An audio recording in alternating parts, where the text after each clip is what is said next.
उसका पति क्या, उसने एक मुसलमान व्यक्ति को अपने पास रख लिया जिसका नाम है पप्पे पठान। और इन दोनों ने मिलके जो मेरा किराए वाला कमरा था उसका किराया देना बंद किया और धीरे धीरे करके एक नहीं दो नहीं, उस जगह पे जितने मेरे कमरे थे, मेरे घर के जितने कमरे थे, उनके सबके ताले तोड़ लिए। और उसमें हेलो गाइस, तो सम्राट भाई को लेकर के बड़ी खबर आ रही कि उनको जान से मारने की धमकी दी जा रही है। जी हाँ दोस्तों, सम्राट भाई ने ट्विटर पर वीडियो अपलोड किया जहां पर ये बताया कि उन्होंने अपने घर के किसी रूम को रेंट पे दिया था, जहां पर अभी मुस्लिम लोगों ने कब्जा कर लिया है और उनके और भी रूम थे जिनके ताले तोड़ करके मुस्लिम लोगों ने वहां पर भी रहना शुरू कर दिया है और रेंट वगैरह भी नहीं दे रहे हैं। और इसके बारे में सम्राट भाई ने पुलिस में भी कंप्लेंट कराई है, लेकिन वहां पर इनके ऊपर कोई कार्रवाई नहीं हो रही है और अभी वो लोग सम्राट भाई की फैमिली को, सम्राट भाई को जान से मारने की धमकी दे रहे हैं। तो पूरा क्या मैटर है, चलिए मैं आप लोग को मैं सम्राट भाई की वो वीडियो दिखाता हूं जहां पे आपको पता चल जाएगा कि आखिर मैटर स्टार्ट कैसे हुआ और क्या पूरा मैटर है।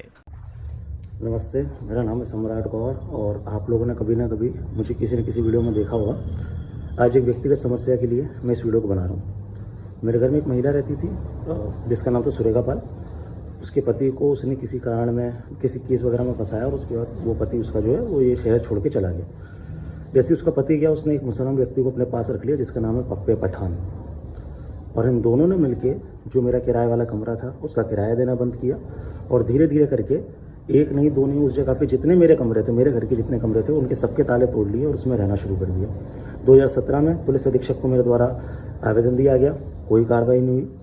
उसके बाद जब इसने अभी थोड़े दिन पहले एक और ताला तोड़ा तो मैं गया यहाँ पे लोकल थाने में, मैंने कंप्लेंट करी एंड अभी तक वहाँ से कोई कार्रवाई नहीं हुई।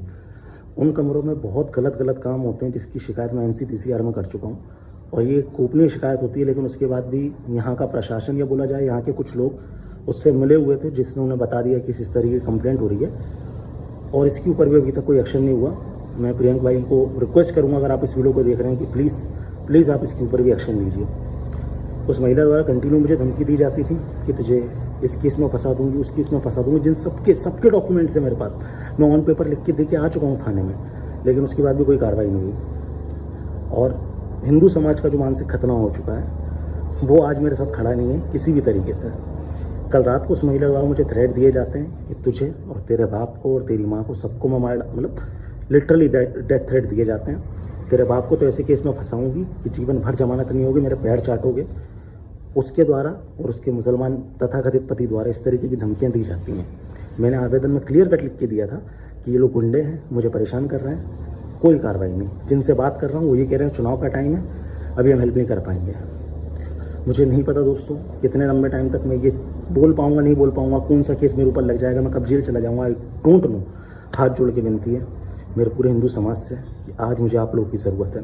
मुझे, मेरे परिवार को, किसी को भी कुछ भी होता है तो उसके जिम्मेदार ये 2 लोग होंगे, दैट्स इट। कहीं से भी आप देख रहे हो देखिए, प्लीज़ मेरी हेल्प कीजिए। मैं परेशान हो चुका हूँ और नो डाउट मेरे पास कोई ऑप्शन नहीं है। इस महिला द्वारा क्लियर कट धमकी दी जाती है, मैं उस पर ऑफिस जाऊँगी, कपड़े मतलब एग्जैक्ट जो महिला वाले थ्रेट होते हैं उसमें मैं फंस रहा हूँ। और इस महिला क्या बताऊँ मैं आपको, ठीक है। इसके अलावा इस महिला द्वारा मेरे लोकल MLA को गाली दी जाती है क्योंकि उन्होंने मेरी हेल्प करने की कोशिश की थी। उन लोगों को गाली दी जाती है जो मेरी हेल्प करने की कोशिश कर रहे हैं। कुछ हमारे हिंदू समाज के लोग जिनका मानसिक खतना हो चुका है, आज वो उसके साथ खड़े होकर मुझे ये समझा रहे हैं कि अपने घर को छोड़ दो। बहुत सारे लोगों को ये चीज़ लग रही होगी, यार सम्राट भाई तुम ऐसी बात कर रहे हो, तुम तो बहुत भाई। परिवार पर जब बात आती है ना, नहीं बोल पाता इंसान। एक बार खुद सोचो, तुम्हारे घर में उसके कोई तुम्हारे माँ को, तुम्हारे बाप को कुछ करेगा तो तुम सहन कर लोगे, और वो भी ऐसा व्यक्ति जिसमें तुम्हारी कोई गलती नहीं है। मतलब मेरी 1% गलती नहीं है इस चीज़ में। मैं पुलिस को पहले से आगाह कर रहा हूँ, पहले से रिक्वेस्ट कर रहा हूँ, लेकिन कोई भी चीज़ें नहीं होती हैं। लेकिन आज की डेट में मेरा ना साथ दे के दूसरे का साथ दिया जाता है। आज मुझे बोला जाता है कि अब देखो तुझे कैसे मैं धूल चटाता हूँ, कैसे धूल चटाती हूँ। हंसी आ रही होगी आपको भी सुन के और लग रहा होगा कि यार बताओ ऐसा हो सकता है क्या, लेकिन ऐसा हो रहा है। आज आप एक बार खुद सोचो, मैं हूँ अभी इस वीडियो को बना रहा हूँ तो मेरी कोई मदद कर नहीं रहा है। कल को मैं चला जाऊँ उसके बाद मेरी लोग मदद करेंगे, या मेरी गर्दन कटने के बाद मेरी लोग मदद करेंगे, या केस लगने के बाद बोलेंगे तू तो ऐसे ही था। तब अगर कोई हेल्प करने आएगा तो मैं क्या कर सकता हूँ, आप बताइए। हाथ जोड़ के विनती है, जितना ज़्यादा हो सके बोलिए। और अभी मैं ये नहीं कहूँगा किसी को कि इधर आइए मेरी मदद कीजिए, नहीं, आपकी फिजिकल मुझे ज़रूरत नहीं है। बस प्रशासन तक ये बात पहुँचाइए कि भाई कोई व्यक्ति है, विक्टिम है, समुदाय विशेष के द्वारा टारगेट किया जा रहा है, उसकी मदद कीजिए। इतनी आप विनती कर सकते हैं तो प्लीज़ कीजिए, इसके अलावा मुझे और कुछ नहीं चाहिए। और जितने भी लीडर्स हैं जिनसे मैंने बात की और जिन्होंने रिस्पॉन्ड नहीं किया, thank you so much, thank you so much, बहुत बहुत धन्यवाद आपका भी। लग रहा होगा लोगों को विक्टिम खेल रहा हूँ, ये कर रहा हूँ, वो कर रहा हूँ, लेकिन आज फैमिली पे बात आ गई ना दोस्त, परिवार पे बात आती है तो आदमी कुछ नहीं कर पाता, बहुत कमज़ोर हो जाता है। और मुसलमान के द्वारा कब्जा करने के बाद अगर मुझे अपना ही घर छोड़ना पड़े तो मेरी स्थिति भी आज उन कश्मीरी हिंदुओं जैसी है जैसी उनकी थी एक टाइम पर। बाकी मैं हिंदू समाज को जानता हूँ, वो मेरा साथ देगा और आपसे हाथ जोड़ के विनती है, दीजिए। इन दी एंड मेरे ऊपर प्रॉपर थ्रेट है, मेरे ऊपर प्रॉपर थ्रेट है, मेरे फैमिली के ऊपर प्रॉपर थ्रेट है। मेरे पास सारे डॉक्यूमेंट्स हैं जो मैंने पहले एप्लीकेशन दी हैं, अभी दी हैं कुछ दिनों पहले, ये कल दी है, सारे डॉक्यूमेंट्स हैं मेरे पास और वो मैं दिखाने के लिए भी तैयार हूँ।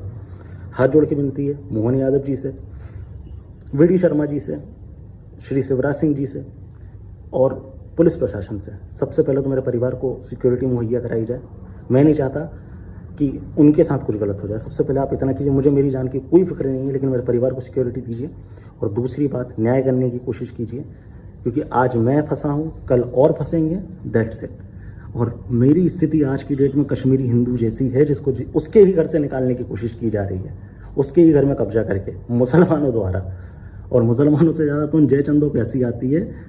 मतलब आप समझिए, जो महिला मुझे कह रही है वो हिंदू है ये जय चंदों पे और हंसी आती है। खैर, आप आई होप सो ये वीडियो आप तक पहुंच रही होगी, प्लीज़ इतनी ज़रूर मदद करें मेरी।